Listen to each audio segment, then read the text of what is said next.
Good evening friends. आज जो हमारा टॉपिक स्टार्ट कर रहे हैं उसका नाम है radius of curvature. Radius of curvature circular motion में भी पूछते हैं, प्रोजेक्टाइल मोशन में भी पूछते हैं, ठीक है। और किसी भी कर्व के लिए भी लगता है। तो क्वेश्चन ऐसा आता है इसका, find the radius of curvature of A projectile at the highest point fired with A velocity v making an angle theta with the horizontal. जब हाईएस्ट पॉइंट पे प्रोजेक्टाइल पहुंच जाएगी तो उसका रेडियस ऑफ कर्वेचर क्या होगा, या फिर सर्कुलर मोशन में भी आ सकता है। लेकिन उसके पहले अपने को ये क्वेश्चन सॉल्व करने के पहले थोड़ी थ्योरी पढ़नी पड़ेगी कि ये रेडियस ऑफ कर्वेचर है क्या, ठीक है। तो मैं उसको समझाता हूँ, तुमको मैथ्स लगेगा उसके अंदर हायर लेवल का। उसके बाद जो है वो हमको समझ में आएगा कि रेडियस ऑफ कर्वेचर क्या है, और उसके बाद हम ये इस टाइप के क्वेश्चन सॉल्व कर पाएंगे, ठीक है। तो अपन चलते हैं स्क्रीन पे ये देखने के लिए कि क्या है रेडियस ऑफ कर्वेचर। तो सबसे पहले ये क्वेश्चन अपन बाद में करेंगे। सबसे पहले हम रेडियस ऑफ कर्वेचर समझने की कोशिश करते हैं क्या है, ठीक है। तो रेडियस ऑफ कर्वेचर किसको बोलते हैं, यहाँ से स्टार्ट कर रहे हैं। तो देखें, मान लें कि कोई कर्व है, ठीक है। कोई कर्व है, तो जैसे कर्व हमने बोला कि एक कर्व है पैराबोला मान ले, ठीक है। तो पैराबोला जो है उसका शेप कैसा होता है, ऐसा कुछ होता है। अब ऐसा कुछ शेप होता है तो उसका कोई कर्वेचर है। कर्वेचर का मतलब वो यहाँ से यहाँ इस तरीके से मुड़ गया, यानी कर्व है तभी तो कर्वेचर है, तभी तो कर्व बोला गया उसको, ठीक है। तो इसके अंदर क्या है, कुछ ना कुछ कर्व है। अब मान लो कि मैंने बोला कि सर्कल है, सर्कल, तो सर्कल भी तो कर्व है ना कहीं मुड़ा है वो, ठीक है। उसके बाद हमने बोला कि इलिप्स है, ये इलिप्स, तो ये भी यहाँ से कहीं से मुड़ गया है और फिर यहाँ से भी मुड़ गया है। तो इसका कर्वेचर हर जगह पे एक जैसा है। क्या बोला मैंने शब्द, कर्वेचर। कर्वेचर ये शब्द सीखना है, फिर उसके बाद रेडियस ऑफ कर्वेचर शब्द सीखना है। तो इसका जो कर्वेचर है वो हर जगह पर एक जैसा है। कर्वेचर को अगर अपन सामान्य भाषा में बोलूं मैं, तो उसको मैं बोल सकता हूं घुमाव, ठीक है, घुमाव।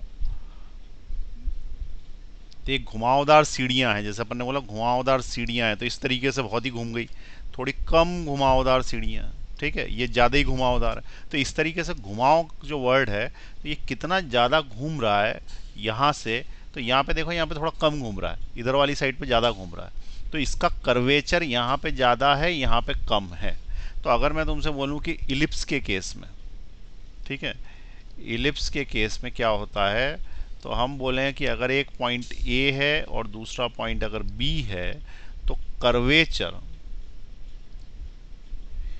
Is more at A than B. A पे जो कर्वेचर है, ठीक है, ए पे जो कर्वेचर है वो ज़्यादा है, और बी पे तो करीब करीब स्ट्रेट ही है। तो curvature at A is more than B. अब अगर मैं बोलूं कि सर्कल के केस में दो पॉइंट्स ले लूं मैं, ये ए और ये वाला बी, तो इसका मतलब इस वाले केस में कर्वेचर इज सेम, ठीक है। तो इस केस में क्या होगा, curvature is same, is same at all points in circle. इसलिए अपन क्या करते हैं कि सर्कल में एक शब्द बोल देते हैं रेडियस ऑफ कर्वेचर, और वो एक ही रेडियस आती है। तो आप पहली चीज तो ये समझें कि कर्वेचर शब्द और रेडियस ऑफ कर्वेचर एक दूसरे के रेसिप्रोकल हैं। कर्वेचर और रेडियस ऑफ कर्वेचर रेसिप्रोकल है। इसका मतलब कर्वेचर ज़्यादा तो radius of curvature come. Curvature and radius of curvature, radius of curvature are reciprocal। Reciprocal का मतलब उल्टा, ठीक है। ये बहुत ही इंपॉर्टेंट नोट है।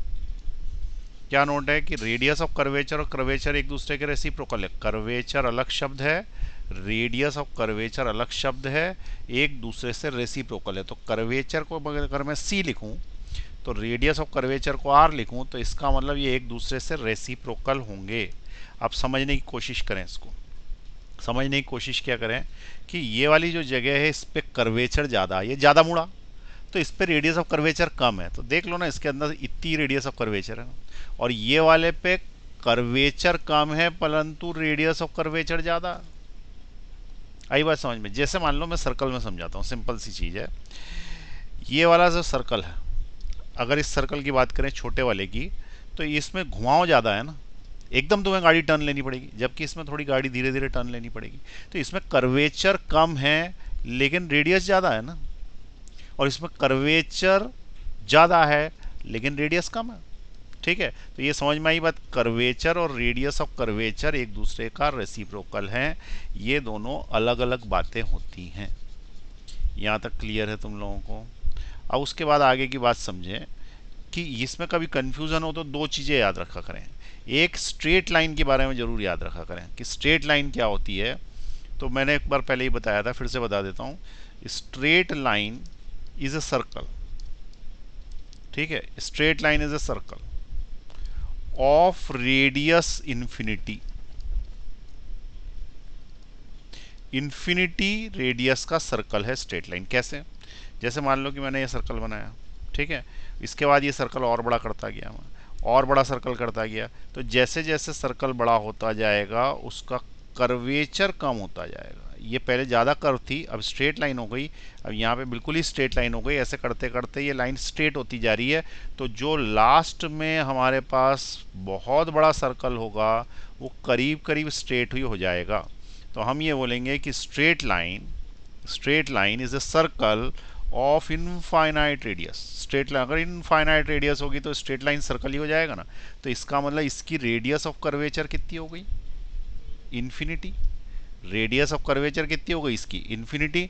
लेकिन इसकी कर्वेचर कितना हो गया? तो ये तो कर्व है ही नहीं ना, तो कर्वेचर इसका जीरो हो गया। ठीक है, कर्वेचर यानी घुमाव, कर्वेचर यानी क्या? घुमाव। इसका घुमाव कितना हो गया? तो इसका घुमाव तो जीरो है, लेकिन इसकी रेडियस कितनी है? इसकी रेडियस इनफाइनाइट है। तो ये एक दूसरे का रेसिप्रोकल हो गया ना, क्योंकि 1/इन्फिनिटी क्या होता है? जीरो होता है। ठीक है, तो ये समझ में आई बात कि रेडियस ऑफ कर्वेचर की बात करें तो कर्वेचर का उल्टा होता है। अब बेसिकली कर्वेचर की डेफिनेशन क्या दी गई है? ठीक है, कर्वेचर किसको बोलते हैं? तो कर्वेचर की एक डेफिनेशन है, फिर उसके बाद अपन उसको उल्टा कर देंगे तो रेडियस ऑफ कर्वेचर की आ जाएगी। Curvature at A point is the speed, ठीक है, कर्वेचर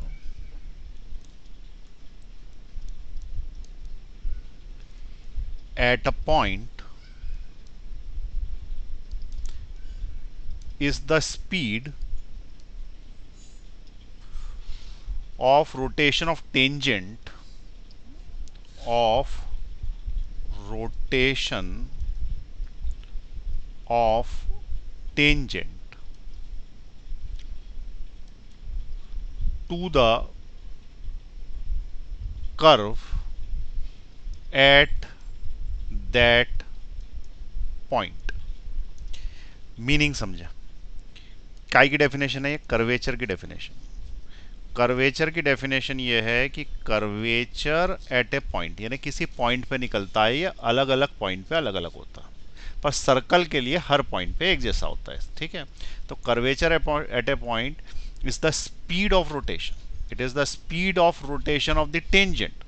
इस पे जब अगर अपन टेंजेंट डालेंगे तो उसका स्पीड ऑफ रोटेशन होगा, वो जितना ज़्यादा होगा हम बोलेंगे कर्व उतना ज़्यादा है। ठीक है, कर्वेचर उतना ज़्यादा है। जैसे मान लें कि मैं इलिप्स की बात करूं, ये इलिप्स, अब तुमने इसके ऊपर क्या किया? टेंजेंट डाली, ये टेंजेंट। ठीक है, अब टेंजेंट डाली तो टेंजेंट ए पॉइंट पे डाली, फिर तुमने बी पे डाली, फिर तुमने सी पे डाली। अब ये जब टेंजेंट तुम ए पे डालोगे, बी पे डालोगे और सी पे डालोगे तो ये घूमेगी ना टेंजेंट। ये टेंजेंट क्या हुआ? घूम गई। ये यूं थी, फिर यूं थी, फिर यूं थी, इसका मतलब घूमी। ठीक है, तो ये जितनी तेजी से घूमेगी, speed of rotation of the tangent जितना ज़्यादा होगा हम बोलेंगे कर्वेचर उतना ज़्यादा है। तो सीधी बात है, इस जगह पे कर्वेचर ज़्यादा है क्योंकि इसकी रोटेशन की स्पीड देखो ना कितनी ज़्यादा हुई है, यूं घूम गया। जबकि इस जगह पे कर्वेचर कम है। ठीक है, यहाँ पे क्या ज़्यादा है? कर्वेचर ज़्यादा है, क्योंकि टेंजेंट तेज घूम रही है, क्योंकि टेंजेंट तेज घूम रही है, तेज घूम रही है। जबकि इस वाले पॉइंट की बात की जाए तो इस वाले पॉइंट पे यदि मैं टेंजेंट डालूं तो यहाँ पे एक टेंजेंट डालूंगा, उसके थोड़ा एक पहले डालूंगा और उसके थोड़ा एक बाद में यहाँ पे डालूंगा, तो ये वाली टेंजेंट इतनी ज़्यादा थोड़ी घूमी है, तो बस इतनी सी घूमी। ये वाली तो यूं हुई, फिर यूं हुई और ये पूरी उधर हो गई, जबकि ये वाली थोड़ी घूमी, फिर थोड़ी घूमी, फिर थोड़ी घूमी। इसका मतलब यहाँ पे कर्वेचर कम है, कर्वेचर कम है। ठीक है, तो हमने क्या बोला, ये कम कर्व्ड है, सिंपल सी भाषा में बात करें तो कम कर्व्ड है, क्योंकि इसलिए टेंजेंट धीरे घूमी। तो अब कर्वेचर की जो डेफिनेशन आई, उसका अपन डेफिनेशन को अगर लिखें तो curvature is the speed of rotation. Its speed of rotation of what, speed of rotation of the tangent. अब अगर बोले speed of rotation of the tangent बोलो या speed of the rotation of the tangent का यानी कि इसका angle बोलो, तो एक ही बात है। इसका मतलब ये वाली टेंजेंट जो एक्स एक्सिस के साथ एंगल बनाती है, मान लो कि ये वाली एक्सिस एक्स एक्सिस है, तो एक्स एक्सिस के साथ जो एंगल बनाती है वो एंगल के रोटेशन की दर बोलें या टेंजेंट के रोटेशन की दर बोलें, स्पीड बोलें, दोनों एक ही बात है। इसलिए हमने क्या बोला कि थीटा चेंज होना चाहिए तेजी से विथ रिस्पेक्ट टू एस। अब ये एस क्या चीज़ है? एस का मतलब होता है कि हम कहाँ से कहाँ तक चले। जैसे मैं यहाँ से यहाँ तक चला तो ये एस है, आर्क। ठीक है, तो ये एस क्या है? ये आर्क है, स्मॉल आर्क। ये small distance, very small arc या very small distance on the curve. यदि इस स्मॉल डिस्टेंस में हम इतना चले और बहुत ज़्यादा टेंजेंट को घूमने का मौका मिल गया तो हम बोलेंगे कर्वेचर ज़्यादा है, और जितना हम यहाँ चले उतना ही हम यहाँ चलेंगे एस में। यदि यहाँ से यहाँ तक चलेंगे और टेंजेंट को कम घूमने का मौका मिला इस एस के दौरान, तो हम ये बोलेंगे कि उसका d s by d theta कम है। ठीक है, फिर से समझे एक बार क्या बोला मैं। हम ये बोल रहे हैं कि थीटा चेंज हो रहा है, ये तो सब मान रहे हैं थीटा चेंज हो रहा। ठीक है, थीटा चेंज हो रहा है तो ये वाली चीज़ चेंज हो रही है, लेकिन किसके साथ? समय के साथ थोड़ी चेंज हो रही है। एक बार तुमने टेंजेंट डाल दिया तो डला ही है ना। वो तो तुम टेंजेंट को घुमा रहे हो एस पे, इधर से इधर तक, तो चेंज हो रहा है थीटा। ये थीटा चेंज हो रहा है, क्योंकि पहले जो थीटा था वो तो इस एक्सिस के साथ लोगे तो ये थीटा था, अब ये थीटा डैश हो गया। इसका मतलब थीटा तो चेंज हो रहा है ना। तो थीटा चेंज हो रहा है कब? जब हम इसको घुमाते हैं टेंजेंट को एस पे, एस यानी कर्व का छोटा सा हिस्सा। तो जितने छोटे से हिस्से पे कर्व को घुमाया गया, टेंजेंट को घुमाया गया, तो उसमें एंगल चेंज हुआ। उस एंगल के चेंज होने की दर, rate with respect to distance, क्या कहलाएगी? कर्वेचर। उतने ही डिस्टेंस में इसमें कम थीटा चेंज हुआ, इसका मतलब कर्वेचर इसका कम है। और उतने ही डिस्टेंस में, लाल डिस्टेंस में, ये कर्वेचर एकदम तेज हो गया। क्यों? क्योंकि बहुत तेज घूम गया ये थीटा। ठीक, तो ये क्लियर हुई बात। तो d s by d theta क्या हो गया? D s by theta is the definition and formula for the curvature. अब कोई पूछेगा कि रेडियस ऑफ कर्वेचर क्या है, तो बहुत ही सिंपल सा है, तुमको समझ में आ ही गया होगा। रेडियस ऑफ कर्वेचर इसका रेसिप्रोकल है। तो रेडियस ऑफ कर्वेचर जो है वो रेसिप्रोकल है, 1/c है। इसका मतलब रेडियस ऑफ कर्वेचर का फॉर्मूला आ गया ds अपॉन डी थीटा। ठीक है, क्या फॉर्मूला आ गया? ds upon d theta. बस अब यही याद रखना है, यही हमारे काम का है कि रेडियस ऑफ कर्वेचर कोई पूछेगा तो हम बोलेंगे rate of change of theta with respect to time का रेसिप्रोकल, या rate of change of s with respect to theta, that is ds by d theta. अब अपन इसको डिराइव करते हैं। ठीक है, ds बाई डी थीटा आता कितना? ठीक है, तो ds बाई डी थीटा कितना आता है, इसको डिराइव करते हैं। तो मान लें डेरिवेशन कर रहा हूँ, derivation for radius of curvature. ठीक है, रेडियस ऑफ कर्वेचर ज़्यादा तो कर्व कम कर्व। ठीक है, कर्व जो है उसका वो कम कर्व होगा यदि उसकी रेडियस ऑफ कर्वेचर ज़्यादा होगी। जैसे स्ट्रेट लाइन की इनफाइनाइट है ना, तो बिल्कुल ही कर्व नहीं है, वो कम कर्व है वो। ठीक है, तो higher the radius of curvature lower is the curve या कर्वेचर। ठीक है, अब वो क्या बोल रहा है कि डेरिवेशन करो रेडियस ऑफ कर्वेचर का। अब रेडियस ऑफ कर्वेचर का डेरिवेशन करने के लिए हमने क्या किया कि एक कोई सा भी कर्व ले लो। ठीक है, जैसे मान लो कि मैंने ये कर्व ले लिया ऐसे। ठीक है, अब ये इसकी जगह मैं पेन से बना देता हूँ, ये ले लिया मैंने कर्व। ये समझ में आई बात। अब इसमें थोड़ा सा डिस्टेंस चलेंगे अपन, थोड़ा सा डिस्टेंस कहाँ से चलेंगे? यहाँ से चलेंगे। देखें, इस जगह से अगर अपन चले और यहाँ से यहाँ तक ही चले, ठीक है, तो इतने से डिस्टेंस को ds बोलेंगे, और इस ds डिस्टेंस को क्या अपन स्ट्रेट लाइन मान सकते हैं? उसका आंसर है हाँ, हम इसको स्ट्रेट मान सकते हैं, क्योंकि इतना छोटा है कि वो कर्व पे इतनी छोटी सी पॉइंट स्ट्रेट ही दिखता है। अब तुम बोलोगे ये तो थोड़ा कर्व सा दिख रहा है, ये थोड़ा दिख रहा है, बहुत ही छोटा पॉइंट लेते हैं अपन। ds का मतलब होता है इतना सा, इतना, बस एक पॉइंट ds इतना, और इससे भी छोटा। तो वो तो एक स्ट्रेट लाइन ही होगा ना, तो जूम करके इसलिए दिखाया क्योंकि डेरिवेशन करना उसमें। अब यहाँ से तुम क्या करो कि एक लाइन इधर खींचो और एक लाइन इधर खींचो। अब हम इसको बोल सकते हैं कि ये छोटा डिस्टेंस है dx क्योंकि x एक्सिस के अलॉन्ग है, ये छोटा डिस्टेंस है dy ये y एक्सिस के अलॉन्ग है, और इसके अंदर ये वाला जो एंगल बना ना ये थीटा है। ठीक है, अब मैं इतना छोटा छोटा बन रहा है इसलिए बड़ा करके दिखाया जाता है उसको। तो बड़ा करके यदि मैं दिखाऊं तो ये वाली जो लाइन है ये क्या है, ये कर्व पे ds है। ठीक है, इट इज़ ds। और कर्व कैसा है, तो कर्व यूं करके इधर गया, और यहाँ से मैंने इधर लाइन खींची और एक लाइन इधर खींची, ये मैंने बोला डी थी, ये बोला थीटा। तो यहाँ से लेके यहाँ तक कितना हो गया dx, और ये वाला कितना हो गया, ऊंचाई हो गई dy। यहाँ से यहाँ तक हमने बोल दिया कि ये एंगल है थीटा। ठीक है, अब क्या अपन इस पर पाइथागोरस थ्योरम लगा सकते हैं, तो बोले हाँ लगा सकते हैं, इसको स्ट्रेट ही तो मान लिया। ठीक है, ds इज स्ट्रेट। जब तुमने इसको स्ट्रेट ही मान लिया, we can apply Pythagoras theorem, we can apply Pythagoras theorem. Pythagoras theorem, theorem लगा दो पाइथागोरस का, तो हमको क्या मिलेगा, dx का स्क्वायर प्लस dy का square is equal to ds का स्क्वायर। ये बात समझ में आई तुमको, ds का स्क्वायर dy का स्क्वायर dx का स्क्वायर, ये आ गया हमारे पास। अब हमको क्या चाहिए, हमें ऊपर चाहिए रेडियस ऑफ कर्वेचर में ds बाय डी थीटा चाहिए। ठीक है, तो हमें क्या चाहिए, ds बाय डी थीटा चाहिए। तो ds बाय डी थीटा निकालना है इससे।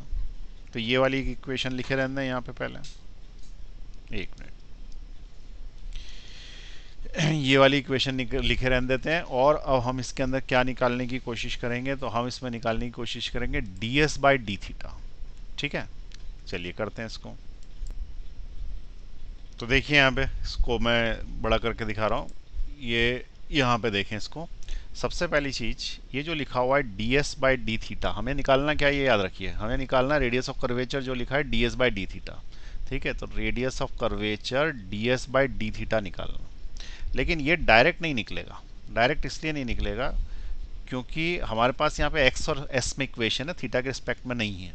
तो हमें क्या करना पड़ेगा, हमें निकालना पड़ेगा ds बाई डी थीटा को लिखना पड़ेगा ds by d x into d x by d theta.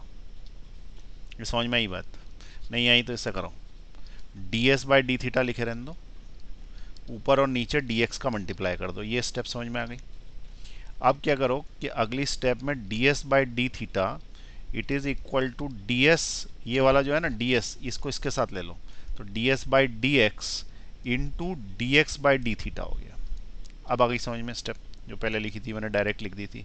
ये स्टेप ये बोलती है कि तुम पहले ds बाई डी एक्स निकाल लो, फिर dx बाई डी थीटा निकाल लो। ठीक है, अब क्या करो कि ये जो इधर साइड लिखा है ना, इसको अगली स्टेप में अपन ऐसा लिख सकते हैं, ds by d theta is equal to ds by d x divided by d theta by d x.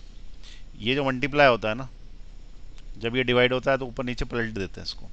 तो अगली स्टेप में लिख सकता हूँ मैं ds by d theta is equal to, ये तो डिवाइड ही है ना एक तरीके से, तो डिवाइड का मतलब अपॉन होता है, तो ऊपर वाला हो गया ds अपॉन डी एक्स, और इस पूरे के अपॉन में आ गया d theta upon d x. ये लिखा है ना, ये ds बाई डी एक्स ऊपर लिख लिया और डिवाइड का नीचे लिख दिया, D theta by d x ऐसे जमा के लिख दिया। तो ये वाला फॉर्मूले से हम निकाल पाएंगे, इसको इक्वेशन दे देते हैं हम 1। ठीक है, और अब हम चलते हैं इस इक्वेशन पे यहाँ पे। तो इस इक्वेशन से हमको क्या निकालना है, पहले निकालना है ds बाई डी एक्स। तो हमारे पास इक्वेशन क्या है, इक्वेशन है हमारे पास ds का square is equal to dx का स्क्वायर प्लस dy का स्क्वायर, ये इक्वेशन है। ठीक है, now differentiate with respect to x, now differentiate with respect to x, x के रिस्पेक्ट में डिफरेंशियल करो उसका। तो ये 2 आगे आ जाएगा कूद के, ऊपर से कम हो जाएगा, तो 2 इंटू डी एस, ऊपर से कम हो गया तो 1 ही लिख दिया मैंने, और s का डिफरेंशियल हो जाएगा ds अपॉन डी एक्स। ये तो हमने इसका कर लिया। ठीक है, इसका। अब उसके बाद इसके आगे का वाले का करेंगे, तो इक्वल टू, तो इसके अंदर से भी ये 2 कूद के आगे आएगा, 2, फिर ये हो जाएगा dx, और फिर हमको x का रिस्पेक्ट में किसके करना है, तो dx का विथ रिस्पेक्ट टू क्या करना है, तो dx with respect to dx, तो अपॉन में dx आ जाएगा, विथ रिस्पेक्ट टू dx कर रहे हैं ना, तो dx नीचे, उसके बाद प्लस इसका करोगे 2 कूद के आगे आएगा 2, फिर क्या लिखोगे dy, लेकिन अब y का किसके रिस्पेक्ट में करोगे, x के रिस्पेक्ट में, तो dy बाय dx। ठीक, अब इसको अपन लिखें तो ये हो जाएगा 2ds का square upon dx which is equal to 2, एक dx से dx कैंसिल हो गया, ठीक है, 2dx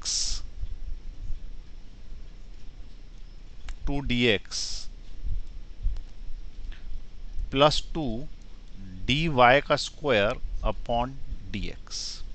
यहाँ तक समझ में आई बात।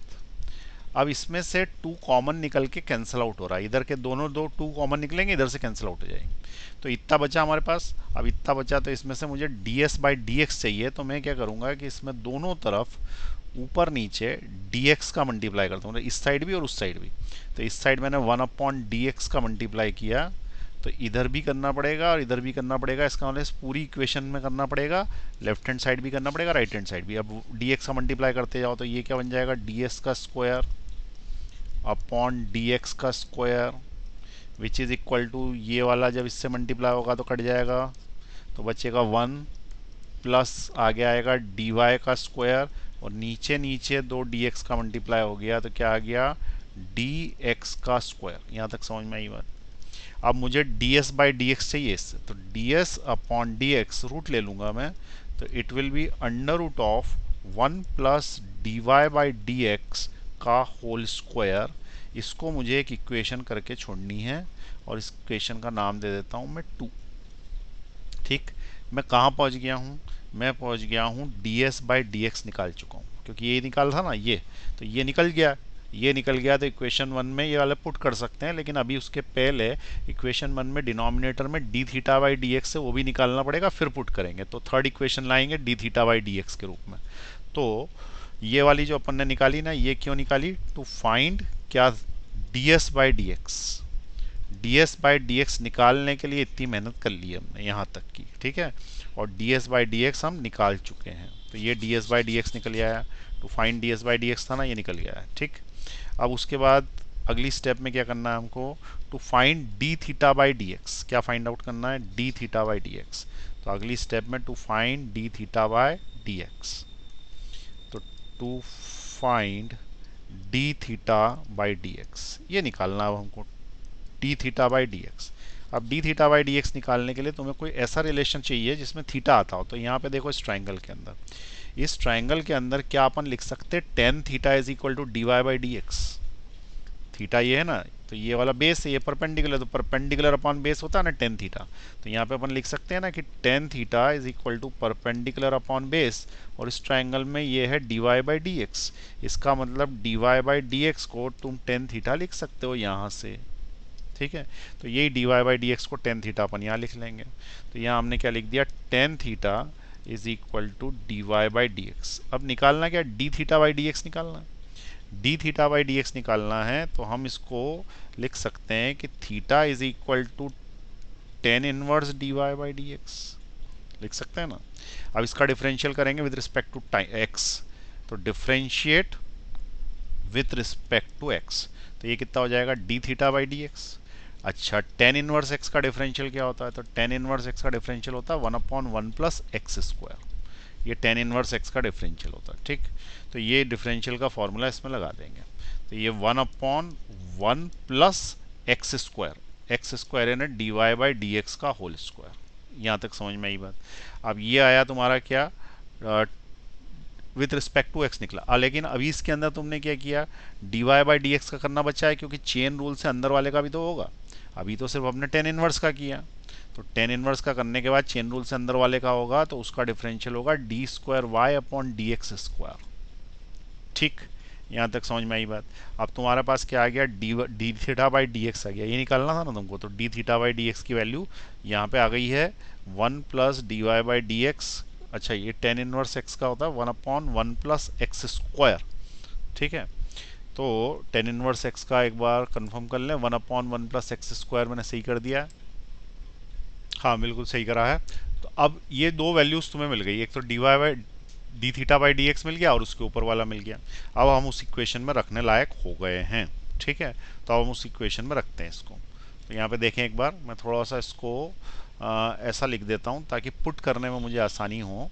तो वो है d theta by d x is equal to, ये जो लिखा हुआ है ना, ये d square y upon d x square और ये नीचे है। ठीक है, तो अपन इसको ऐसा भी लिख सकते हैं, d square y upon d x square, इसको ऊपर लिख लिया और एक अपॉन में लाइन खींच के नीचे one plus d y by d x का होल स्क्वायर, ऐसा लिख लिया। तो दिस इज इक्वेशन नंबर 3। जो तीसरे नंबर की इक्वेशन चाहिए थी वो तीसरे नंबर की इक्वेशन मिल गई, और दूसरे और तीसरे नंबर की इक्वेशन को पहले में पुट करना। तो पहली क्या है, d s by d theta which is equal to d s by d x. ठीक है, तो हमें क्या निकालना था, rate of change of s with respect to theta, जिसको हम बोलते हैं d s by d theta. तो d s by d theta निकालना है, d s by d theta, जिसको हमको निकालने के लिए एक तो चाहिए था d theta by d x और एक हमें चाहिए था d s by d x. D s by d x upon d theta by d x. ठीक, तो d s by d x हम ऊपर निकाल चुके हैं, ये आया under root of one plus d y by d x का होल स्क्वायर। तो ये लिख दिया मैंने under root of one plus d y by d x का होल स्क्वायर, ये ऊपर वाली टर्म आ गई।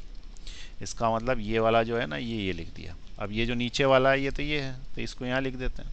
तो इसको यहाँ लिख देते हैं तो जाएगा d square y upon d x square, और ये जो नीचे वाला आया है इसके ये ऊपर चला जाएगा तो हो जाएगा one plus d y by d x का whole square, one plus d y by d x का होल स्क्वायर ब्रैकेट। ये वाला ब्रैकेट जो है उसको स्क्वायर ब्रैकेट कर देता हूँ ताकि इससे कन्फ्यूज़न ना हो। अब आगे देखें, D S upon d theta की वैल्यू और सिंप्लीफाई करें तो ये जो लिखा हुआ है यहाँ से यहाँ तक का, ये और ये एक ही है। देखो d one plus d y by d x का whole square, one plus d y by d x whole square, लेकिन इसके ऊपर रूट लगा और इसकी पूरे ब्रैकेट की पावर 1 है, ये 1 मान लो, तो पावर हाफ और 1 जुड़ के 3/2 हो जाएगी। तो ये हो जाएगा one plus d y by d x का होल स्क्वायर और डब्बा लगा के इसकी पावर हो गई 3/2 और नीचे हो गया d square y upon d x square. ये आ गया तुम्हारा रेडियस ऑफ कर्वेचर। ठीक है, तो ये रेडियस ऑफ कर्वेचर का फॉर्मूला। आई बात समझ में, ये रेडियस ऑफ कर्वेचर का फॉर्मूला है, बहुत ही इंपॉर्टेंट फॉर्मूला है रेडियस ऑफ कर्वेचर का। अब जिसको डेरिवेशन समझ में आ गया ठीक, नहीं तो ये फॉर्मूला याद कर ले। ठीक है, फॉर्मूला याद कर ले तो इसको एक बार मैं फिर से लिख देता हूँ अच्छे सी राइटिंग में, r is equal to 1 plus y dash का square upon y double dash और इसकी पावर 3/2। जिसको डैश नोटेशन पता हो उसको ये पता होगा कि एक बार डिफरेंशियल करते हैं तो उसको डैश बोलते हैं, दो बार डिफरेंशियल करते हैं तो उसको डबल डैश बोलते हैं। एक बार डिफरेंशियल दो बार डिफरेंशियल, तो ये एक बार डिफरेंशियल है दो बार डिफरेंशियल। ठीक है, तो वाई डैश का मतलब क्या, फर्स्ट डेरिवेटिव यानी एक बार डिफरेंशियल, और वाई डबल डैश का मतलब क्या, सेकेंड डेरिवेटिव, इसका मतलब दो बार डिफरेंशियल। अब इसका मतलब ये है कि जब भी तुम्हें रेडियस ऑफ कर्वेचर निकालनी होगी तो एक बार डिफरेंशियल दो बार डिफरेंशियल करोगे and then put the point, put the point at which you want radius, you want radius. अगर उसमें रेडियस रखने की जगह है तो वो पॉइंट भी पुट करना जहाँ पे रेडियस चाहिए। जहाँ पे रेडियस चाहिए तो पॉइंट पुट करना, तो बेसिकली वो पॉइंट वो देगा हमें क्वेश्चन में कि किस जगह पे रेडियस निकालनी है। जैसे इलिप्स में कॉर्नर पे निकालनी है कि टॉप पे निकालनी है। ठीक है, सर्कल में तो कहीं पे भी निकालोगे एक जैसी आएगी, लेकिन पैराबोला में किसी किसी पॉइंट पे अलग आएगी, बिल्कुल वर्टेक्स पे निकालेंगे तो कुछ अलग आएगी, किसी और पॉइंट पे निकालोगे तो अलग आएगी। तो एट ए गिवन पॉइंट तो वो पॉइंट को पुट कर देना। पॉइंट का एक के फॉर्मेट में देता है, एक्स कॉमा वाई के फॉर्मेट में देता है। अब चूंकि यहाँ पे वाई आ रहा है तो वाई पुट कर देना, एक्स आ रहा है तो एक्स कर देना, और कुछ पुट करने की जगह नहीं होगी तो रेडियस विल बी कॉन्स्टेंट। ठीक, अब ये जो फॉर्मूला बने हैं इसको हम ऐसा सोचें तो पहले तो तुम इसको नोट करना चाहो तो नोट कर लो। मैं ऊपर से यहाँ से नहीं नीचे से स्टार्ट कर रहा हूँ। हेडिंग है रेडियस ऑफ कर्वेचर, और अब आप मैं 2-3 बार पॉज बोलूँगा, आप नोट कर लीजिए इसको। पॉज दबाइए, चलिए अब नीचे ले रहा हूँ मैं, पॉज दबाइए,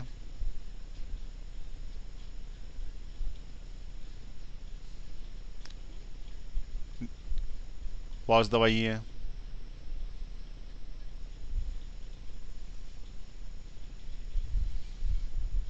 पॉज दबाइए,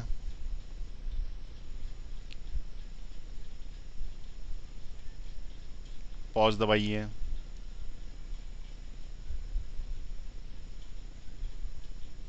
पॉज दबाइए,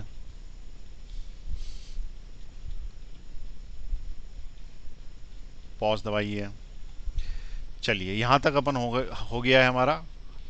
ठीक है, लिख लिया ना। अब ये फॉर्मूला याद रखना तुमको, जिसको डेरिवेशन पसंद ना आया हो वो डेरिवेशन याद ना रखे, फॉर्मूला याद कर ले। ठीक है, अब एक बार देख लें कि ये फॉर्मूला सही आया कि नहीं, जरा चेक कर लेते हैं इसको। ठीक है, तो चेक कर लेते हैं। तो कैसे चेक करोगे भाई, तुम्हें कुछ इतना मैथ्स तो आता नहीं, तो ये तो तुम्हें पता ना कि सर्कल की जो इक्वेशन होती है वो x square plus y square equal to radius square होती है, आर स्क्वायर या ए स्क्वायर रेडियस ले लो। तो मैं उस इक्वेशन पे फॉर्मूला लगाता हूँ और देखता हूँ कि क्या उससे रेडियस ए आती है कि नहीं। इक्वेशन समझ में आई, x square plus y square equal to a square किसकी है, सर्कल की इक्वेशन है। सर्कल की रेडियस हमें पता है कि ये है। अब इस फॉर्मूले को लगा के देखते हैं कि ये फॉर्मूला भी रेडियस ए देता है कि नहीं, वी आर जस्ट चेकिंग। ठीक है, जिससे हमको ये फॉर्मूला लगाना भी आ जाएगा। तो क्वेश्चन ये है कि find the radius of a circle which is x square plus y square equal to a square. तो हमें पता है कि आंसर ए स्क्वायर है, लेकिन हम ये चेक कर रहे हैं कि ए स्क्वायर आता है कि नहीं और कैसे लगाते हैं इस फॉर्मूले को, क्योंकि कोई और कर्व दे देगा तो फिर हम उसको क्या कैसे सॉल्व करेंगे। ठीक है, तो क्वेश्चन देखें, testing question. Testing question, formula work कर रहा है कि नहीं ये चेक करने के लिए। उसके बाद क्या करेंगे कि हम किसी भी उसमें लगा देंगे, फिर शंका नहीं करेंगे किस क्वेश्चन पे, फॉर्मूले पे। ठीक है, find the radius of the circle x square plus y square is equal to a square. ठीक है, हमें पता है कि the answer should be a, क्योंकि x square plus y square is equal to radius square ही होता है। कोई भी सर्कल यदि होता है तो वो क्या होता है, x square plus y square is equal to radius square. ये सर्कल होता है जिसके अंदर यहाँ से लेके यहाँ तक उसकी रेडियस है ए। अब इसमें कोई सा भी पॉइंट पी पे अपन कैलकुलेट कर लेंगे। पी पॉइंट क्या है, ए कॉमा जीरो। उसने बोला था किसी पॉइंट पे रेडियस निकल सकती है, तो किसी पॉइंट पे निकल सकती है, तो ठीक है इस पॉइंट पे निकाल लेंगे अपन, ए पॉइंट पे। ठीक है, किसी भी पॉइंट पे निकालोगे तो ए की जैसी आनी चाहिए। तो हमारा कर्व क्या है, x square plus y square equal to a square. अब वो क्या बोलता है कि यदि तुम्हें इसको सॉल्व करना और रेडियस निकालनी है, तो रेडियस निकालने के लिए तुम्हें पहले तो उसका एक सिंगल डिफ्रेंसिएशन करना पड़ेगा। ठीक है, और फिर उसके बाद एक उसका डबल डिफ्रेंसिएशन करना पड़ेगा। और ये जो सिंगल डिफ्रेंसिएशन है इसकी पावर कितनी लेनी पड़ेगी, 3/2 लेनी पड़ेगी। याद आई बात, तो इसकी पावर कितनी लेनी पड़ेगी, 3/2। तो 1 plus d y by d x का होल स्क्वायर करते हैं और पूरे की पावर 3/2 ले लेते हैं। ये इसका फॉर्मूला था। पहले तो d y by d x निकालना। ठीक है, तो अब इक्वेशन ऑफ द कर्व क्या है, इक्वेशन ऑफ द कर्व है x square plus y square is equal to a square. अब मैं इसको लिखूंगा y square is equal to a square minus x square. इसका मतलब y is equal to under root of a square minus x square. इस curve को ऐसे भी लिख सकते हैं। और ये जो कर्व आया है अब इसको डिफ्रेंशिएट करेंगे, तो y is equal to under root of a square minus x square को फर्स्ट डिफरेंशियल लेना पड़ेगा, तो उसमें आएगा y डैश, और फिर हम उसका सेकंड डिफरेंशियल करेंगे। तो फर्स्ट डिफरेंशियल अगर मैं इसका करूं तो इसका रूट का होता है 1/2 under root of a square minus x square. और चेन रूल से जब मैं इसके अंदर का डिफरेंशियल करूंगा तो इसका 0 आएगा और इसका -2x आएगा। तो ये -2x इसके आगे लिख दिया, इससे मुझे 2 से 2 कैंसिल करने का मौका मिला। तो y dash is equal to -x upon under root of a square minus x square. This is the first derivative, this is the first derivative, first differential आ गया। अब जो फर्स्ट डिफरेंशियल आया है उसका अपन फिर से डिफरेंशियल कर देते हैं। ठीक है, आई बात समझ में, फर्स्ट डिफरेंशियल का फिर से डिफरेंशियल कर देते हैं। तो अब इसका डिफरेंशियल करने की बारी आ गई। तो differentiation of y double dash मतलब वाई डैश, तो यहाँ पे मैं लिख देता हूँ अगेन डिफरेंशियल। ठीक है, अगेन डिफरेंशिएटिंग। तो जब अगेन डिफरेंशिएटिंग करोगे तो ये हो जाएगा y double dash which is equal to, अब ये डिवीजन रूल से होगा। डिवीजन रूल क्या बोलता है, नीचे वाले का स्क्वायर, फिर नीचे वाला as it is, that is under root of a square minus x square, फिर ऊपर वाले का डिफरेंशियल जो कि होगा -1, फिर एक माइनस लगा रहता है, ठीक है, नीचे वाले का स्क्वायर, फिर नीचे वाला एज इट इज, फिर ऊपर वाले का डिफरेंशियल -1, फिर ऊपर वाला एज इट इज तो ये प्लस एक्स हो जाएगा, और फिर नीचे वाले का डिफरेंशियल तो होगा 1/2 under root of a square minus x square. आई बात समझ में। अब इसको सॉल्व कर लेंगे, इसको सॉल्व कर लेंगे तो यहाँ पे ये एलसीएम आ जाएगा, ये एलसीएम आके इधर जाएगा, तो इधर जाएगा तो y double dash is equal to, minus लगा हुआ ही है और ये 2 सहित एलसीएम उधर गया तो 2 times of a square minus x square हो गया, ये सब हो गया सॉल्व, प्लस x बचा यहाँ पे क्योंकि x तो ऊपर ही है ना, -2x, और अपॉन में क्या आ गया इसके,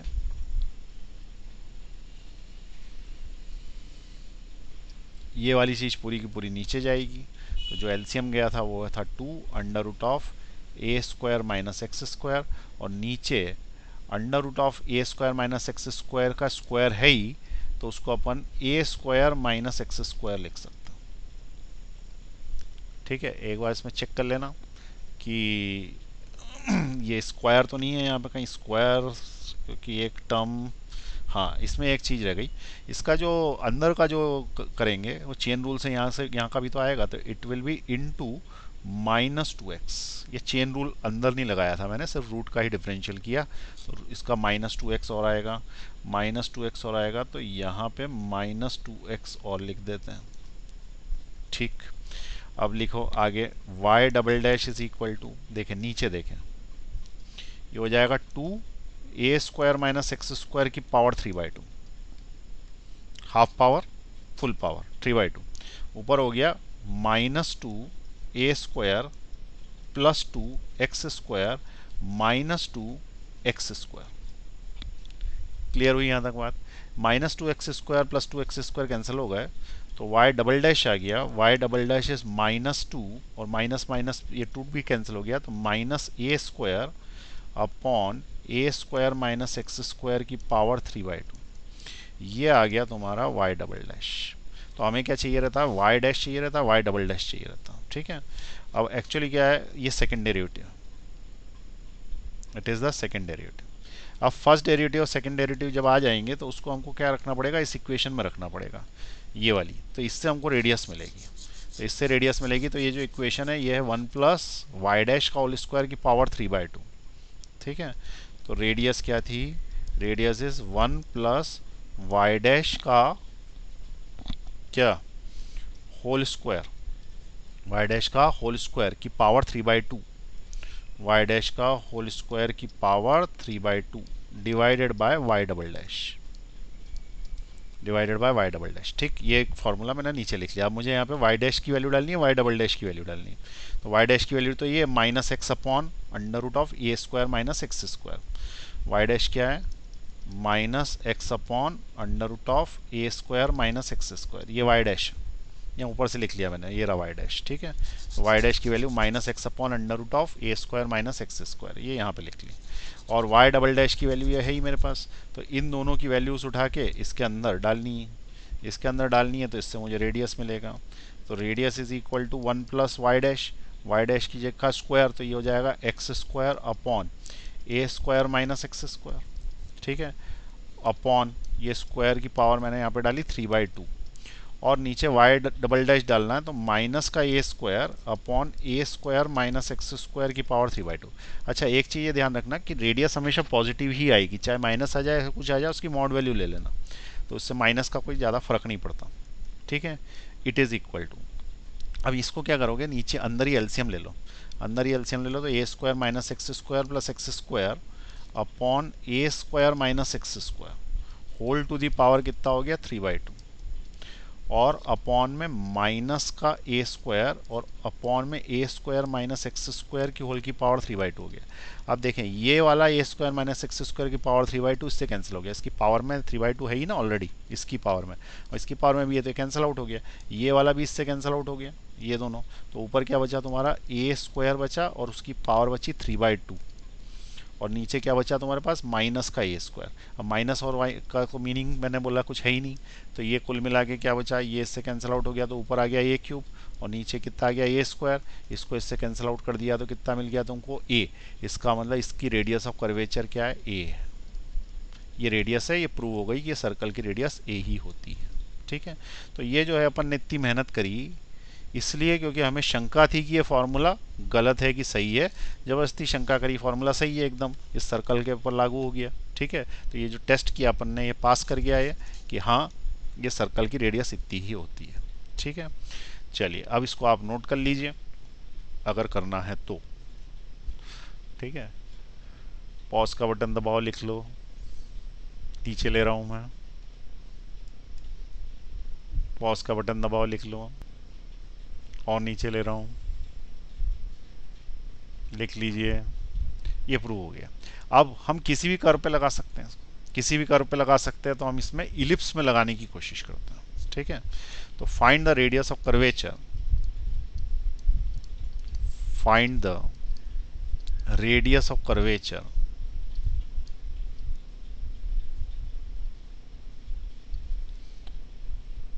for an ellipse at the end point of major axis and minor axis। अब फिजिक्स से कैसे रिलेटेड है ये, तो फिजिक्स से ऐसे रिलेटेड है कि हमें पता है कि सूरज के चारों ओर, सूरज के चारों ओर पृथ्वी जो है वो चक्कर लगाती है कि इलिप्टिकल ऑर्बिट में, और यदि वो इलिप्टिकल ऑर्बिट में चक्कर लगाती है तो इस जगह पे उसका जो सर्कुलर मोशन हो रहा है उसकी रेडियस क्या है, और इस जगह पे जो हो रहा है उसकी रेडियस क्या है, क्योंकि ये वाला कहलाता है माइनर एक्सिस और ये कहलाता है मेजर एक्सिस। तो ये क्या कहलाती है, माइनर एक्सिस, और ये वाली कहलाती है मेजर एक्सिस। तो मेजर एक्सिस और माइनर एक्सिस के एंड पे उसकी रेडियस ऑफ कर्वेचर क्या है। अच्छा, कोई भी इलिप्स होता है ना, तो उसमें यहाँ से यहाँ तक का डिस्टेंस होता है ए, और यहाँ से यहाँ तक का डिस्टेंस होता है बी, क्योंकि उसकी इक्वेशन होती है स्टैंडर्ड की x square upon a square plus y square upon b square is equal to 1। तो ये इक्वेशन उसने दे रखी है। ठीक है, इट इज़ गिवन, ये इक्वेशन दे रखी है कि इस इक्वेशन के केस में हमें ये बताना है कि इस जगह पर रेडियस ऑफ कर्वेचर क्या है, इधर क्या है। अच्छा, इधर साइड रेडियस ऑफ कर्वेचर ज़्यादा है कि कम है, कर्वेचर कम है, रेडियस ज़्यादा है। तुम सर्कल बना लिया करो, रेडियस ज़्यादा, इसमें छोटा सर्कल बनेगा तो रेडियस कम है। ठीक है, तो ये तुम्हारा क्वेश्चन हो गया, इसको सॉल्व करना। अब सवाल ये है कि इसको सॉल्व करने के लिए रेडियस ऑफ कर्वेचर के लिए पहले तुम्हें इसको एक बार डिफरेंशियल करना पड़ेगा, उसका स्क्वायर लेना पड़ेगा, उसकी पावर 3/2 लेनी पड़ेगी, फिर तुम्हें दूसरी बार डिफरेंशिएशन करना पड़ेगा। इसका मतलब 2 बार डिफरेंशिएशन करना है, एक बार और 2 बार। अब इसकी इक्वेशन को तुम कन्वर्ट करोगे काय में, कर्व में, तो ये पूरा का पूरा उधर ले जाओगे 1 minus x square by a square, और फिर बी स्क्वायर उधर ले जाओगे और वाई की वैल्यू निकाल लोगे रूट के अंदर जो आ जाएगी। तो ये वाई की वैल्यू जो आएगी उसको तुमको डिफरेंशिएट करना पड़ेगा। तो वो कैसी आएगी वाई की इक्वेशन, तो x square by a square उधर ले जा रहा हूँ, उधर ले जा रहा हूँ, तो y square upon b square is equal to 1 minus x square by a square. इसका मतलब y square is equal to b square minus x square, b square upon a square, और इसका भी रूट ले लें तो ये y बनता है। अब इसका हमें एक बार डिफरेंशियल करना है, फिर 2 बार करना है, और उसके बाद इसमें पुट करना है। अगर अपन इसको सामान्य मेथड से करते रहेंगे तो शाम हो जाएगी, रात हो जाएगी। ठीक है, तो इसके लिए क्या किया गया है, मैथ्स में एक और सिस्टम निकाला गया है जिसको अपन बोलते हैं पोलर कोऑर्डिनेट सिस्टम। तो पोलर कोऑर्डिनेट ये बोलता है कि इस जगह का यदि कोई पॉइंट है, सर्कुलर मोशन में भी पढ़ाया था मैंने, इस जगह का कोई पॉइंट है और उसने एंगल थीटा बना रखा है, तो ये वाला हो जाता है ए कॉस थीटा, क्योंकि यहाँ से यहाँ तक का, ठीक है, ये वाला पॉइंट क्या होता है, ए कॉस थीटा और कॉमा बी साइन थीटा, ये पॉइंट हो जाता है a cos theta b sine theta, क्योंकि यहाँ से यहाँ तक बी होगा, ये वाली लाइन तो बी होगी ना, नहीं बी नहीं होगी, तो ये बी कॉस थीटा होगा। तो ये वाली जो लाइन है इसको क्या बोलते हैं, इसका पोलर फॉर्म बोलते हैं। तो पोलर फॉर्म क्या होता है, x equal to a cos theta और y is equal to b sine theta. तो कोई भी मैथ्स के अंदर जो स्टूडेंट्स हैं उनको पता होगा कि पोलर फॉर्म में हम इसको लिख सकते हैं। ठीक है, तो अब इसका पोलर फॉर्म लिख दिया मैंने, x equal to a cos theta, sorry x equal to a sine theta, y equal to b cos theta. ठीक है, a sine theta and b cos theta, sine पहले आता कॉस बाद में आता। ठीक है, तुमको पोलर फॉर्म याद रखने हैं, तो x equal to a sine theta b cos theta इसका है, और सर्कल का a sine theta a cos theta, क्योंकि उसमें ए और बी बराबर होते हैं। ठीक है, ये तुमको बताया था ना, ए sine theta a cos theta, ऐसा भी पिछली क्लास में बताया था। अब यहाँ पे ए और बी हो जाता, बाकी सब वही का वही है। तो क्या किया हमने, हमने लिखा x is equal to a sine theta and y is equal to b cos theta, it is the polar form of circle of ellipse. ये इलिप्स का पोलर फॉर्म है। अब इस इलिप्स के पोलर फॉर्म के बेसिस पे हम निकाल लेंगे, तो आसानी से निकल जाएगा। देखो dx अपॉन डी थीटा निकालूंगा मैं पहले, तो it will B A sine theta का क्या हो जाता है, कॉस थीटा। ठीक है, फिर हम निकालेंगे dy बाई डी थीटा, वो कितना हो जाएगा, b कॉस थीटा का हो जाएगा माइनस साइन थीटा। आ रही बात समझ में। अब तुम्हें dy बाई डी एक्स निकालना है, तो this is equation 1, this is equation 2, तुम्हें dy बाई डी एक्स निकालना है। तो dy बाई डी एक्स निकालने के लिए dy बाई डी थीटा को dx बाई डी थीटा से डिवाइड कर दो। तो जब इसको इससे डिवाइड करोगे तो ये दोनों कैंसिल आउट हो जाएंगे, टी थीटा डी थीटा, तो dy बाई डी एक्स आ जाएगा। तो इससे तुमको ऊपर मिलेगा माइनस बी साइन थीटा, और अपॉन में क्या मिलेगा, ए कॉस थीटा। इससे मुझे मिला dy by d x is equal to minus b upon a tan theta. तो ये मेरा एक डिफरेंशियल हो गया, dy बाई डी एक्स निकल आया मेरा। ठीक है, अब dy बाई डी एक्स निकालने के बाद मुझे इसका अगेन डिफरेंशियल करना पड़ेगा। तो again differentiate with respect to x, x के रिस्पेक्ट में कर रहा हूँ मैं, तो हो जाएगा d square y upon d x square which is equal to minus b upon a, tan theta का होता है सेक्स स्क्वायर थीटा, और थीटा का होगा d theta by d x, क्योंकि विद रिस्पेक्ट टू क्या कर रहा हूँ मैं, d theta by d x. ठीक है, तो ये क्या किसका हो गया, थीटा का हो गया with respect to theta. Clear हुई बात, विद रिस्पेक्ट टू एक्स कर दिया ना मैंने, तो थीटा का तो कर ही दिया था, अब थीटा का भी तो करना पड़ेगा विद रिस्पेक्ट टू एक्स। तो ये वाला डिफरेंशियल किसका हो गया, d square y upon d x square.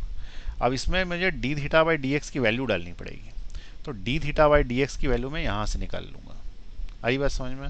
ये वाली वैल्यू क्या है, D x by d theta है ना, इसका रेसिप्रोकल कर दूंगा, और रेसिप्रोकल करके जो है वो यहाँ डाल देंगे, यहाँ डाल देंगे तो सेकंड डिफरेंशिएशन आ जाएगा। तो d square y upon d x square is equal to minus b upon a, इधर हो गया sec square theta, d theta by d x उसका रेसिप्रोकल है, इसका रेसिप्रोकल मतलब one upon a cos theta होगा, तो it is one upon a cos theta. ये ए कॉस थीटा है ना, तो one upon a cos theta हो गया, रेसिप्रोकल हो गया।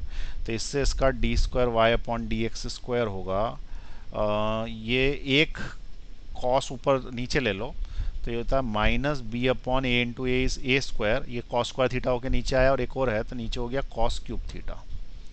क्लियर हुई बात। तो ये इसका डिफरेंशिएशन आ गया सेकंड डेरिवेटिव। ये ऊपर वाला का मैं ये हटा रहा हूँ, ठीक है, ऐसा इसलिए हटा रहा हूँ क्योंकि नीचे वाला जो है इक्वेशन फाइनल है, ये हट गया। ठीक है, तो ये वाली इक्वेशन जो है वो मान लो कि 1 है या a बोल दो, और ये वाली इक्वेशन b है। इससे हमको dy बाई डी एक्स की वैल्यू भी मिल गई, और इससे हमको d square y upon d x square की वैल्यू मिल गई। ठीक है, अब ये जो दो इक्वेशंस बनी, एक ये वाली इक्वेशन और ये वाली इक्वेशन, इसको अपन फॉर्मूले में रख देंगे।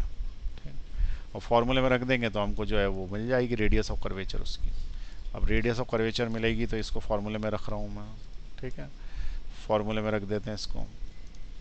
ठीक, चलिए फॉर्मूले में रखें, इस वाले में, इस वाले फॉर्मूले में रखेंगे तो ये आ जाएगा 1 plus radius of curvature is equal to 1 plus d y by d x का होल स्क्वायर की पावर कितनी 3/2 upon d square y upon d x square. तो इससे रेडियस ऑफ कर्वेचर मिलेगी 1 plus d y by d x का whole square. D y by d x का whole square तुमने अभी निकाल लिया, ये है d y by d x. ठीक है, यानी इसका स्क्वायर रख करके रखना है मुझे यहाँ पे, तो ये b square tan square theta upon a square हो जाएगा। तो b square tan square theta upon में ए स्क्वायर हो जाएगा। ये हो गया ऊपर स्क्वायर हो गया, पावर 3/2 भी लगा दी, और नीचे एज इट इज़ इसको लिखना है, तो minus b upon a square, और नीचे ही कॉस क्यूब थीटा है। आई बात समझ में, नीचे ही क्या है, कॉस क्यूब थीटा। अब इसके बाद इसको सॉल्व कर लेंगे अपन। ठीक है, तो इसको सिंप्लीफाई करेंगे, तो सिंप्लीफाई करेंगे तो क्या मिलेगा हमको, देखें यहाँ पे,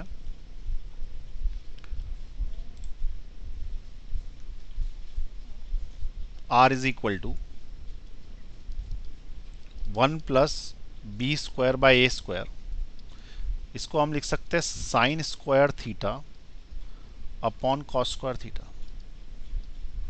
होल टू द पावर 3/2। और अपॉन में क्या लिख सकते हैं, -b/a² कॉस क्यूब थीटा, ये अपॉन में लिखा हुआ। ठीक, अब इसका जो एलसीएम निकला, ये एलसीएम निकलेगा, इधर जाएगा, तो इससे रेडियस मिलेगी, रेडियस इज इक्वल टू क्या मिलेगी, a² cos square theta plus b² sine square theta whole to the power 3/2। और नीचे जो चीज़ उतर के आने वाली है वो इसकी पावर 3/2 उतर के आएगी, तो ये 2 से तो 2 कैंसिल हो जाएंगे, पावर 3 उतर के आ जाएगी। तो पावर 3 उतर के आ जाएगी, तो a³ कॉस क्यूब थीटा नीचे आ जाएगा। और नीचे ऑलरेडी क्या लिखा हुआ है, -b/a² cos cube theta already लिखा हुआ है। कॉस क्यूब थीटा से कॉस क्यूब थीटा कैंसिल, ये वाला इससे कैंसिल, तो a बच जाएगा। तो रेडियस जो है वो आ जाएगी a² cos square theta plus b² sine square theta to the power 3/2 और अपॉन में आएगा -ab। अब माइनस लगाओ मत लगाओ क्योंकि मॉड वैल्यू लेते हैं, तो ab लिख देता हूँ मैं, तो ये इसकी मॉड वैल्यू आ गई रेडियस की। ठीक है, तो ये रेडियस का फॉर्मूला आया है।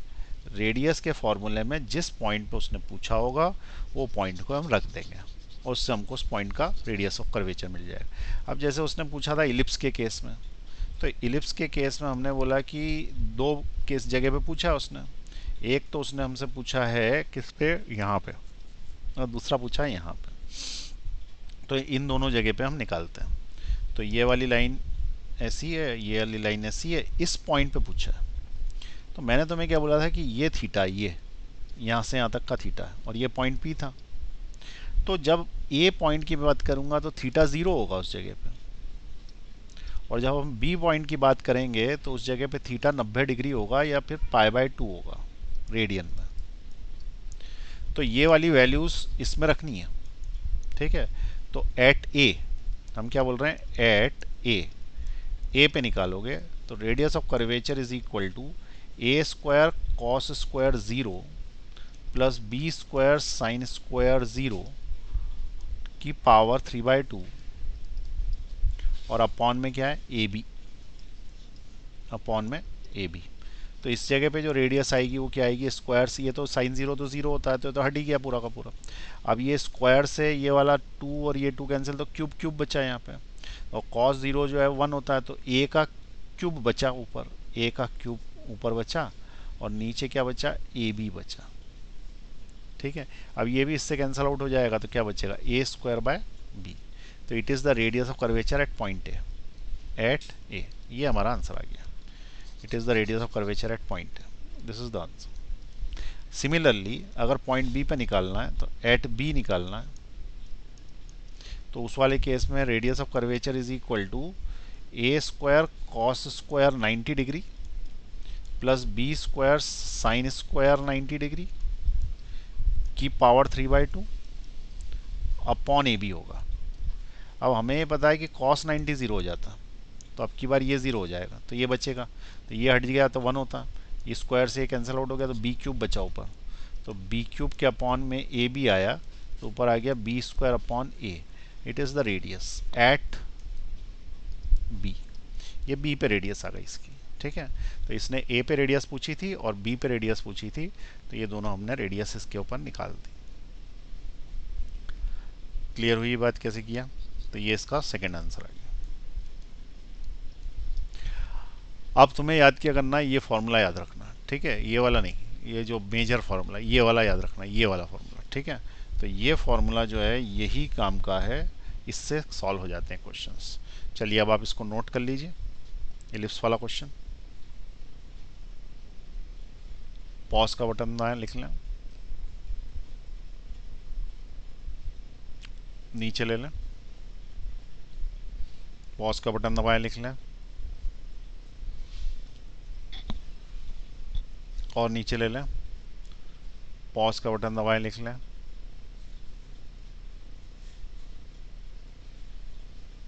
और नीचे ले रहा हूँ मैं, दबाएं पॉज। और नीचे ले रहा हूँ मैं, दबाएं पॉज। और नीचे ले रहा हूँ। चलिए यहाँ तक समझ में आ गया आपको। तो एक रेडियस ऑफ कर्वेचर निकालने का ये तरीका मैंने बता दिया। अभी वो क्वेश्चन पूरा नहीं हुआ है जो अपन ने वहाँ दिया था, इसका पार्ट 2 बनेगा। ठीक है, तो पार्ट 2 में जो है वो हम उस क्वेश्चन को सॉल्व करेंगे। चलिए अगली क्लास में मिलते हैं।